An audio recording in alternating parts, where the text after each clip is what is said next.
சரி, இந்த ஆர்டிகல் வந்து exam point of view use கிடையாது. பட் ஒரு ஸ்டூடெண்ட் கேட்டிருந்தாங்க, இதை எக்ஸ்பிளைன் பண்ண சொல்லியிருந்தாங்க. அது ஒரு ரீசன்.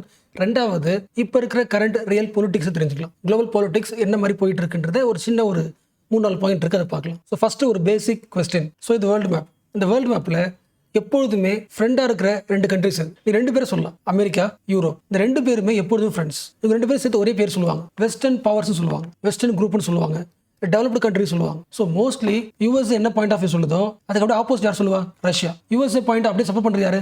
யூரோப். இது யூஷுவல் ப்ராசஸ். பட் இந்த பாலிடிக்ஸ் இப்போ மாறி இருக்கு. அமெரிக்காவுக்கும் யூரோப்புக்கும் நடுவில் நிறைய பாயிண்ட்ஸ் வந்து ஃபேஷனல் ஆயிடுச்சு. 2 பேரோட கருத்து ஒற்றுமையாக இருக்க மாட்டேங்குது. இதான் அப்டேட். கண்டிப்பாக அடுத்த ஒரு 4 இயர்ஸ் இப்படி இருக்கலாம். அதனால இந்த பாயிண்ட் முக்கியம். ஸோ இதுக்கப்புறம் குளோபல் லெவலில் ஒரு விஷயம் நடந்துச்சுன்னா யூஎஸ்ஏ சொல்கிறது மட்டும் கேட்டால் பத்தாது உங்களுக்கு. யூஎஸ்ஏ சொல்கிறதையும் ஃப்ரான்ஸ் சொல்கிறதையும் கேட்கணும்.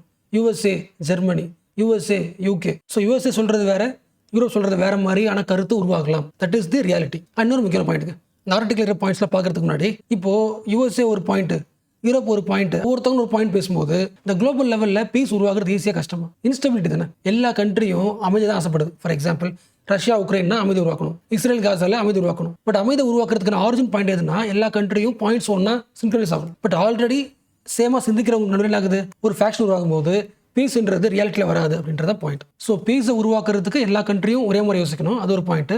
பட் இன்னொரு பாயிண்ட் இருக்கு, இதோட முக்கியமான பாயிண்ட். இந்த ரஷ்யா உக்ரைன் வார் இருக்குல்ல, இந்த வாரில் கண்டிப்பாக யூஎஸ்ஏவும் யூரோப்பும் ஒரே மாதிரி யோசிச்சு தான் ஆகணும். என்ன ரீசன்? இந்த மேப் புரியுதா? இது ரஷ்யா, இது யூரோப். 2 நடுவில் ஒரு கண்ட்ரி அது உக்ரைன். அப்போ உக்ரைனில் அமைதி உருவாக்குறது யாருக்கு முக்கியம்?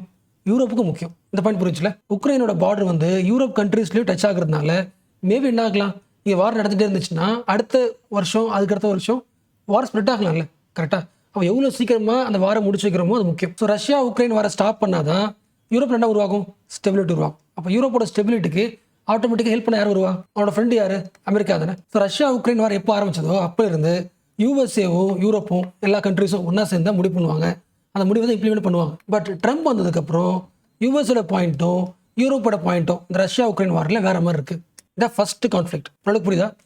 ரஷ்யா உக்ரைன் வாரை ஸ்டாப் பண்ணுறதுக்கு ஒரே ஆள் யார்? ரஷ்யா கிட்ட பேசணும். யார் பேசணும்? யூஎஸ்ஏ பேசணும். யூஎஸ் என்ன பாயிண்ட் பேசணும்? யூரோப்புக்கு பிடிச்ச பாயிண்ட் தான் பேசணும். இதான் லாஜிக். இப்படி பேசிட்டு இருக்காங்க. பட் இப்போ என்ன ஆகுது? யூஎஸ்ஏவும் யூரோப்பும் ஒரே மாதிரி யோசிக்க மாட்டேங்கிறாங்க, டிஃப்ரெண்டாக யோசிக்கிறாங்க. அந்த பாயிண்ட்ஸை பார்க்கலாம். கோர் பாயிண்ட் என்னவோ அதை படிச்சாச்சு.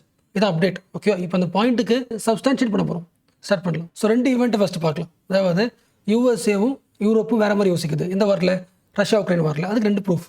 First point, Munich security conference 2025. ஆக்சுவலாக இந்த கான்ஃபரன்ஸ் பற்றி ஒரு ஃப்ளாஷ்பேக், ஒரு பெரிய ஃப்ளாஷ்பேக். அந்த ஃப்ளாஷ்பேக்லாம் தேவையில்லை, இது எப்படி உருவாச்சாலும் தேவையில்லை. But straight to the point. Global லெவலில் செக்யூரிட்டிக்கு என்னென்ன ப்ராப்ளம் இருக்குது, இந்த எல்லா ப்ராப்ளம் சரி பண்ணிட்டு குளோபலில் ஒரு அமைதி உருவாக்கணும். அதுக்கு என்ன பண்ணலாம்? டிஸ்கஸ் பண்ணலாம். எல்லா கண்ட்ரிஸ் வாங்க, எல்லா முக்கியமான கண்ட்ரிஸ் மட்டும் வாங்க. அப்படி கூப்பிட்ற கான்ஃபரன்ஸ் தான் முடிச்சு conference. First USA, UK, France, Germany மட்டும் இருந்துச்சு. இப்போ அடுத்து ரஷ்யா உள்ள வருவாங்க, இந்தியா உள்ள வராங்க. அந்த குரூப் பெருசாயிடுச்சு. ஓகே, பட் பாயிண்ட் என்ன? யூஎன் மாதிரி இன்னொரு குரூப். இது யூஎஸ்ஏ உருவாக்குன ஒரு குரூப். குளோபல் லெவலில் செக்யூரிட்டி உருவாக்குறதுக்கு ஒரு டிஸ்கஷன் பிளாட்ஃபார்ம் மாதிரி. ஓகே, இப்போ இந்த கான்ஃபரன்ஸ் நடந்துச்சு. ஸோ இந்த மீட்டிங்ல யூஎஸ்ஏயோட வைஸ் பிரசிடென்ட் ஜேடி வான்ஸ் அந்த கான்ஃபரன்ஸ்ல main core point Russia Ukraine வார பத்தி தான் பேசணும். அவர் என்ன பேசினார்னா, யூரோப் கண்ட்ரிஸ் சரி கிடையாது, உங்க ஒவ்வொரு கண்ட்ரீஸ்லயும் ஒரு ரைட் விங் குரூப் இருக்குல்ல, ரைட் விங் பார்ட்டிஸ் இருக்குல்ல, அந்த பார்ட்டிஸை நீங்க சப்ரஸ் பண்றீங்க, டெவலப் ஆக விட மாட்டேங்கிறீங்க அப்படின்னு யூரோப் கண்ட்ரிஸை யூஎஸ்ஏ வைஸ் பிரசிடென்ட் ஜேடி வான்ஸ் தான் பண்ணிருக்காரு, கிரிட்டிசைஸ் பண்ணிருக்காரு. அப்போ முனிச் செக்யூரிட்டி கான்ஃபரன்ஸ்ல யூஎஸ்ஏவும் யூரோப்பும் ஃப்ரெண்ட்ஷிப்பா பேசல. இது ஒன்று. அடுத்தது இந்த வருஷம் முனிச் கான்ஃபரன்ஸ் வந்து February 15, 16 அப்போ நடந்துச்சு. அதுக்கு அடுத்த வாரமே அடுத்த மீட்டிங் யூஎன் ஜெனரல் அசம்பிளியில் ஒரு மீட்டிங். ஒரு தீர்மானம் போடுறாங்க. யார் கொண்டு வரா? உக்ரைன், யூரோப் எல்லா கண்ட்ரிஸ் சேர்ந்து ஒரு தீர்மானம் போடுறாங்க. உக்ரைனில் நடக்கிற வார்க்கான மெயின் ரீசன் யாருன்னா ரஷ்யா தான். ரஷ்யா உடனடியாக உக்ரைன் விட்டு வெளியே போகணும். இந்த தீர்மானத்தை கொண்டு வருது. இந்த தீர்மானத்தை யூஎஸ்ஏ அக்செப்ட் பண்ணல. So what is the reason? நம்ம எல்லாருக்குமே தெரியும். ரஷ்யா கூட யூஎஸ்ஏ தனியாக இப்போ ரீசெண்டாக ஒரு மீட்டிங் போட்டுச்சு. இதை பற்றி உக்ரைன் வார பற்றி தான். ஸோ சவுதி அரேபியாவில் இந்த மீட்டிங் நடந்துச்சு. அப்போ ரஷ்யா உக்ரைன் வார சரி பண்ணுறதுக்கு யூஎஸ் யாரை கூப்பிடல? உக்ரைனை கூப்பிடல. அதோட ஃப்ரெண்டு யாரு? யூரோப். அப்போ இந்த வாரில் டைரெக்டாக பாதிக்கப்பட போகிறது உக்ரைன், யூரோப் தான். கரெக்டாக? பட் பாதிக்கப்பட்ட கண்ட்ரிஸ் யாரையுமே கூப்பிடாம யூஎஸ் என்ன பண்ணுது? ரஷ்யா கூட தனியாக என்ன பண்ணுது? ஒரு டீல் பேசுது. அண்ட் இதே மாதிரி போன வருஷம் எல்லா யூரோப் கண்ட்ரிஸ் உக்ரைன்ல என்ன பண்றாங்க? எப்படி அமைதி உருவாக்கலாம் பேசுறாங்க. அந்த மீட்டிங்ல ரஷ்யா கூப்பிடல. டிஃபரன்ஸ் புரியுதா? ஒவ்வொருத்தவங்க தனித்தனியாக செயல்படுறாங்க. அப்போ அவங்களோட மெயின் இன்டென்ஷன் என்ன? வார சரி பண்றதுல அப்புறம் யார் டாமினேஷன். அப்போ ஒரு யூரோப் மீட்டிங் போடும்போது ரஷ்யா விட்டுருது. இப்போ யூஎஸ்ஏ ஒரு மீட்டிங் போடும்போது யூரோப் விட்டுருது. அடுத்து யூஎன் ஒரு தீர்மானம் கொண்டு வராங்க. யார் ஓட்டு போடல? இந்தியா, சைனா ஓட்டே போடல, ஆப்ஷன் ஆயிடுச்சு. அது வேற. இந்த தீர்மானத்துக்கு எதிராக ஓட்டு போட்ட ஆள் யாருன்னா யூஎஸ்ஏ. அப்போ லாஸ்ட் வருஷம் வரைக்கும், ட்ரம்புக்கு முன்னாடி இந்த கவர்மெண்ட் வரைக்கும் யூரோப்போ யூஎஸ்ஏ ஒன்னா பிளான் பண்ணுவாங்க, ஒரே தீர்மானம் எடுப்பாங்க. இதெல்லாம் மாறி போச்சு. ஸோ ரியாலிட்டியில் பீஸ் உருவாகுது சான்ஸே இல்லை. இது ஒரு பாயிண்ட். ஆக்சுவலாக நம்ம வந்து அந்த குளோபல் ஸ்டெபிலிட்டின்னு பேசுகிறோம்ல, அப்படி வேணாம் குறைச்சிக்கலாம். இந்த வீடியோலாம் குறைச்சிக்கலாம். யூரோப் பற்றி மட்டும் பேசலாம். யூரோப் வந்து ஸ்டேபிளாக இருக்கா இல்லையா, அங்கே ஒரு இன்ஸ்டெபிலிட்டி உருவாயிருக்கு. என்ன ரீசன்ஸ்? 3 ரீசன். அதில் ஒரு ரீசன் பார்த்தாச்சு. அதில் ஃபர்ஸ்ட் ரீசன் என்ன? ரஷ்யா உக்ரைன் வாரில் யூஎஸோட பாயிண்ட் ஆஃப் வியூ டிஃப்ரெண்டாக இருக்குது, யூரோப் பாயிண்ட் ஆஃப் வியூ இல்லை. அதில் ஒரு டிஃபரன்ஸ் இருக்குது. அதனால ஒரு இன்ஸ்டெபிலிட்டி. ரெண்டாவது முக்கியமான ரீசன், ரீசெண்டாக யூஎஸ் வந்து ஒரு பாயிண்ட் சொன்னிச்சு. யூரோப்பை கிரிட்டிசைஸ் பண்ணாங்க. யூரோப் வந்து அந்த காண்டினென்ட்டோட செக்யூரிட்டிக்கு அதிகமான காசு வந்து யூஎஸ் இருந்து கேட்குது. தன்னை அதுவே பார்த்துக்கிறதுக்கு முயற்சி பண்ணணும். ரொம்ப சிம்பிளாக சொல்லணும்னா, ஒட்டுமொத்த யூரோப் பார்த்தோம்ல, அந்த காண்டினென்ட் பார்த்தோம்ல, அந்த காண்டினென்ட்டை பார்த்துக்கிறதுக்கான ஒரு முக்கியமான ஒரு செக்யூரிட்டி அமைப்பு என்ன? நேட்டோ அமைப்பு. இந்த நேட்டோ அமைப்பு உருவாக்குனது யாரு?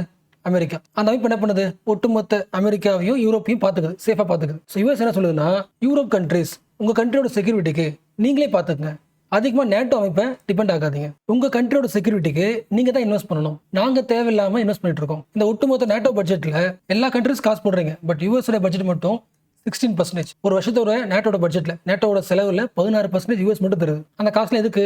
யூரோப் செக்யூரிட்டிக்கு நாங்கள் செலவு பண்ணுறோம். உங்கள் கண்ட்ரியோட செக்யூரிட்டி நீங்களே என்ன பண்ணுங்க? இன்வெஸ்ட் பண்ணி இம்ப்ரூவ் பண்ணிங்க. லாஜிக் புரிஞ்சா?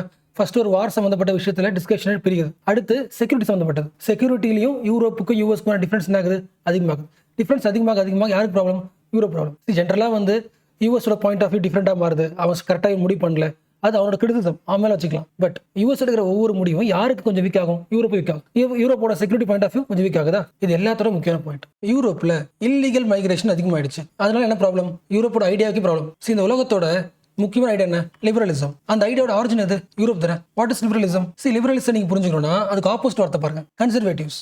ஜென்ரலாகவே இந்த உலகத்தில் நீங்கள் எந்த மனிதர் எடுத்தாலும் ரெண்டாக பிரிச்சிட முடியும். சில பேர் லிபரலாக யோசிப்பாங்க, சில பேர் கன்சர்வேட்டிவ் யோசிப்பாங்க. எல்லாத்துலேயுமே ஃபார் எக்ஸாம்பிள் ஃபேமிலி முக்கியமா, இண்டிவிஜுவல் லிபர்ட்டி முக்கியம்னு கேட்டால் சில பேர் சொல்லுவாங்க ஃபேமிலிலாம் பழைய காலத்து சிஸ்டம், இப்போ தனி மனிதன் இண்டிவிஜுவலுக்கு ஃப்ரீடம் முக்கியம். அவனுக்கு ஈக்குவாலிட்டி தருதா? அவனுக்கு ஈக்குவாலிட்டி தரலனா, அவனுக்கு ஃப்ரீ தரலனா, ஃபேமிலி இருந்தாலும் சரி, ரிலிஜன் இருந்தாலும் சரி, அந்த கண்ட்ரியோட கல்ச்சர் இருந்தாலும் சரி, அந்த கண்ட்ரி இருந்தாலும் சரி, ஒரு ஃபேமிலி, ஒரு சொசைட்டி, ஒரு கண்ட்ரி, இது எல்லாத்த விட இண்டிவிஜுவலோட ஃப்ரீடம் தான் முக்கியம். அப்போ உங்கள் ரூல்ஸ் என்ன பண்ணுங்க? ஃப்ரீ ஆக்குங்க, லிபரல் ஆக்குங்க. ஃபேமிலி ரூல்ஸை ஃப்ரீ ஆக்குங்க, ரிலிஜியஸ் ரூல்ஸை ஃப்ரீ ஆக்குங்க, லிபரல் ஆக்குங்க. சில பேர் அப்படி யோசிப்பாங்க. சில பேர் அப்படிலாம் கிடையாது, எல்லாத்தையும் கன்சர்வ் பண்ணணும். சொசைட்டியை, ஃபேமிலியை, ஈவன் நம்ம கண்ட்ரியோட பார்டரையும் கன்சர்வ் பண்ணணும். இது நம்ம ஊர், நம்ம நிலம், மற்ற யாரும் வளரக்கூடாது, கன்சர்வ் பண்ணணும். ஸோ கன்சர்வேட்டிவ்ன்றது பழைய தாட்ஸ், ரொம்ப காலமாக இருக்கிறது. அந்த காலத்துலேருந்து சொல்லுவாங்களே, மனுஷன் முக்கியம் கிடையாது, கடவுள் தான் முக்கியம், ரிலிஜன் தான் முக்கியம். கன்சர்வேட்டிவ் தாட்ஸ் அது அகேன்ஸ்ட் பண்ணி வந்தது தான் யூரோப். கடவுளை விட, ரிலிஜனை விட இண்டிவிஜுவல் ஃப்ரீடம் முக்கியம், லிபரலிசம் தான் முக்கியம். அப்போ அந்த ஐடியா தான் ஒட்டுமொத்த யூரோப்பையும் இருக்கும். அப்போ யூரோப் என்ன பண்ணாது?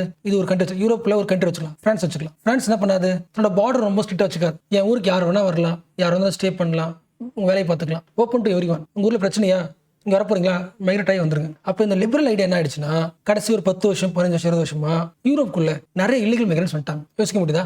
இது நம்ம கண்ட்ரி, நம்ம ஊர்ல மற்ற ஸ்டேட்டுக்காரங்க இல்லை மற்ற கண்ட்ரிக்காரங்க நிறைய பேர் உள்ள செட்டில் ஆயிட்டாங்கன்னா அந்த ஊரோட டைனமிக்கே மாறிடும்ல, அந்த ஊர் சேஞ்ச் ஆயிடும் தானே. அப்போ தன்னோட ஊர் வந்து சேஞ்ச் ஆகுது. அது காரணம் என்னன்னா, மற்றவங்கன்னு சொன்னா அந்த மக்கள் ஏற்றுப்பாங்களா? ஏற்றுக்க மாட்டாங்களே. அதான் ப்ராப்ளம். ஒட்டுமொத்த யூரோப்லேயும் அதான் ப்ராப்ளம். ஸோ ஒரு ஃபார்வர்ட் திங்கிங்கை முன் வச்ச ஒரு கண்ட்ரி, ஒரு காண்டினென்ட் லிபரல் சொசைட்டியா இருந்ததுனால என்னாச்சு?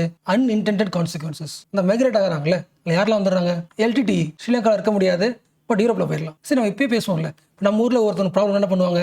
இந்தியா வர முடியாது, யூகே போயிடலாம். ஸோ யூரோப்ல போய் செட்டில் ஆகிறது ஈஸி. ஒய்? Liberal policy. அப்போ அந்த லிபரல் பாலிசினால எல்லா எக்ஸ்ட்ரீமிஸ்ட் குரூப்புக்கும் ஈஸி ஆயிடுச்சு. LTTE, Khalistani groups, al Qaeda groups, radical extremist and illegal migrants நிறைய பேர் உள்ள வந்து இவங்க, அதாவது ஒரு பக்கம் டெரரிசம் அதிகமாகுது, அது ஒன்று. இல்லீகல் மைக்ரன்ஸ் அதிகமாக உள்ள வராங்க. இப்போ அடுத்து என்ன ஆகும்? மக்களுக்கு நம்ம ஊர் மாறுது தெரியும், நம்ம வேலை மற்றவங்க எடுத்துக்கிறாங்க தெரியும், நம்ம பக்கத்தில் வாழ்றவங்க வேற தோணும் தெரியுது, சொசைட்டி மாறுது, அவங்க லைஃப் ப்ராப்ளமா இருக்கு. அதுக்கு என்ன காரணம்? Liberal idea. லிபரலிசம் தப்பு. நம்ம நாட்டை நம்ம என்ன பண்ணணும்? கன்சர்வ் பண்ணணும். யாரும் இல்லக்கூடாது. முக்கியமா இல்லீகல் மைக்ரன்ஸ் யாரும் நம்ம கண்ட்ரிக்குள்ள வரக்கூடாது. அப்போ இது வரைக்கும் ஆட்சி பண்ணாங்கல்ல எல்லா பொலிட்டிக்கல் பார்ட்டிஸ், எல்லா லிபரல் பார்ட்டிஸையும் ஆட்சியை விட்டு மாத்திரணும். கன்சர்வேட்டிவ் பார்ட்டிஸை ஜெயிக்க வைக்கணும். எல்லா கண்ட்ரிலையும் ரைட் விங் பார்ட்டிஸ் வந்து ஆட்சி பிடிக்கிறாங்க. என்ன ரீசன்?